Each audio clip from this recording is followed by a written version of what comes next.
টানা ভারী বৃষ্টি আর উজানের ঢলে বিপর্যস্ত পার্বত্য জেলা বান্দরবান। লামায় পাহাড় ধসে একই পরিবারের ৩ জন সহ ৫ জনের মৃত্যু হয়েছে। আশ্রয়কেন্দ্রে আছেন ৫,০০০-এর বেশি মানুষ। টানা কয়েকদিনের ভারী বর্ষণে স্থবির হয়ে পড়েছে পার্বত্য জেলা বান্দরবান।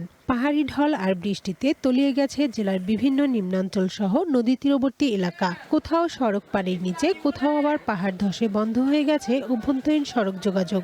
লামা উপজেলার আজিজনগর ইউনিয়নে পাহাড় ধসে একই পরিবারের ৩ জন সহ মোট ৫ জনের মর্মান্তিক মৃত্যু হয়। দুর্যোগে ঝুঁকি বাড়তে থাকায় বান্দরবানে খোলা হয়েছে ২২০টি আশ্রয়কেন্দ্র।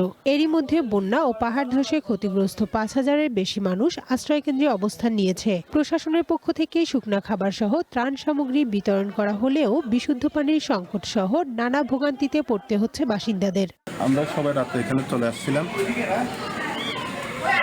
আসার পরে প্রশাসন থেকে আমাদের খাবার দাবার দেওয়া হয়েছে। বিশুদ্ধ পানির অভাব বেশি দেখা গেছে, আর ধরতে গেলে আমরা বাসা থেকে কোনো কিছু বের করতে না পারার কারণে অনেক কষ্টে আছি। আমরা খুব কষ্টে আছি, এখন অনেকের থাকার জায়গা নেই এবং খাবারেরও অনেক সংকট আছে। বন্যার কারণে হচ্ছে যে আমরা ঠিক একই রকম ভাবে আশ্রয় কেন্দ্রের মধ্যে এসে আশ্রয় নিয়েছিলাম। কিছু বাইর করছে, কিছু বাইর করতে পারিনি।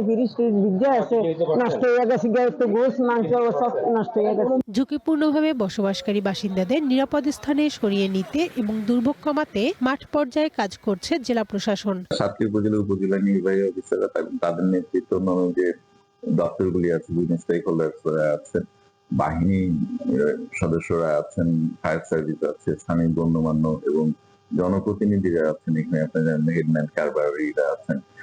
সবাই মিলে সম্মিলিতভাবেই এই দুর্যোগের মোকাবিলা আমরা চেষ্টা করছি।